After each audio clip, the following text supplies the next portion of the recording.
5G 5G 5G telecom industry का latest technology को लेकर मार्केट में खूब चर्चा है। High speed internet, zero latency के साथ यह सर्विस लॉन्च हुआ है, लेकिन इसका स्टेबिलिटी दूर दूर तक कहीं नहीं दिखता है, खासकर कॉल ड्रॉप इशू के लिए। तो चलिए दोस्तों, आज हम लोग देखेंगे टेक्निकली इस कॉल ड्रॉप इशू क्यों होता है। तो दोस्तों, आगे बढ़ने से पहले ये हम लोग जान लीजिए 5G है क्या। What is 5G? 5G is the fifth generation technology standard of telecom for cellular networks. सरल भाषा में बोला जाए तो ये जो 5G है, ये टेलीकॉम टेक्नोलॉजी का पांचवा पीढ़ी है। ओके, क्लियर है। अब आगे हम लोग यही चीज को स्ट्रक्चर वाइज देखेंगे। तो दोस्तों, और एक चीज आप लोग को मैं बताना चाहूंगा कि 5G नेटवर्क सर्विस के लिए अलग से कोई डेडिकेटेड टावर नहीं लगाया गया है। जो भी 4G टावर है उसी को अपग्रेड करके 5G इक्विपमेंट लगा के उसको नेटवर्क को सर्विस दिया जा रहा है। इस 5G सर्विस को टेक्निकल स्टैंड अलोन सर्विस भी बोला जाता है।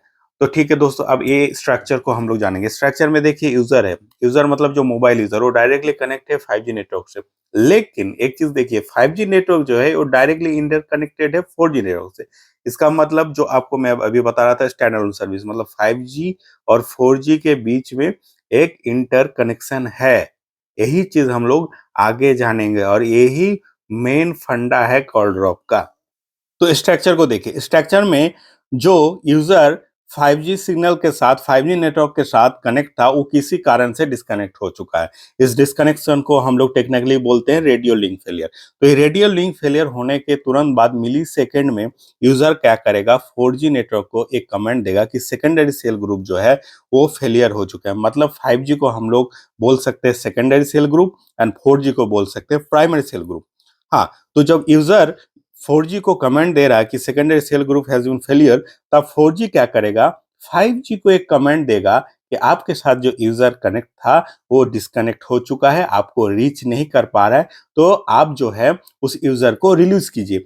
जैसे ही 5G उस यूजर को रिलीज करेगा, तुरंत क्या होगा, 4G से यूजर जो है वो स्विच हो जाएगा। ये जो नेटवर्क स्विचिंग है, ये इसका एक पहला कंडीशन है।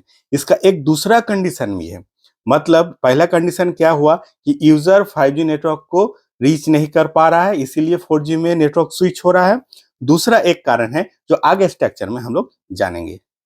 तो ये है सेकंड कंडीशन का स्ट्रक्चर। इसमें क्या है, 5G नेटवर्क यूजर को रीच नहीं कर पा रहा है, किसी कारण से ये जो लिंक है वो फेलियर हो चुका है। जैसे ये लिंक फेलियर होता है, 5G नेटवर्क क्या करेगा, 4G को एक कमांड देगा कि मेरे साथ जो यूजर कनेक्ट था वो किसी कारण से डिस्कनेक्ट हो गया है, तो मैं उस यूजर को रिलीज कर रहा हूं, आप उसको 4G में रिकॉन्फ़िगर कीजिए। तो 4G नेटवर्क क्या करेगा, इस यूजर के साथ कनेक्ट करने की कोशिश करेगा एवं 4G में उसको स्विच कर लेगा। तो इसमें भी क्या हो रहा है, 5G to 4G call switch हो रहा है। तो ये स्विचिंग जो है, ये जो कंपनियां जो ये स्विचिंग टेक्नोलॉजी को यूज कर रहा है, वो बहुत ही पुअर परफॉर्मेंस है उसका, इसीलिए कॉल ड्रॉप का इशू आ रहा है। तो यही है दोस्तों नेटवर्क स्विचिंग और कॉल ड्रॉपिंग का मेन टेक्निकल फंडा। तो दोस्तों, इसका सॉल्यूशन क्या है? इसका एकमात्र सॉल्यूशन यही है, जो भी नेटवर्क स्विचिंग डिवाइसेस लगे हुए हैं टावर पे, सबको रेक्टिफाई करना।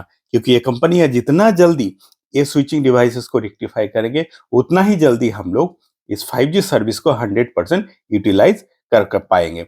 हालांकि ट्राई ने इस कंपनियों को स्ट्रिक्टली इंस्ट्रक्ट किए हैं कि 5G सर्विस में सुधार लाने के।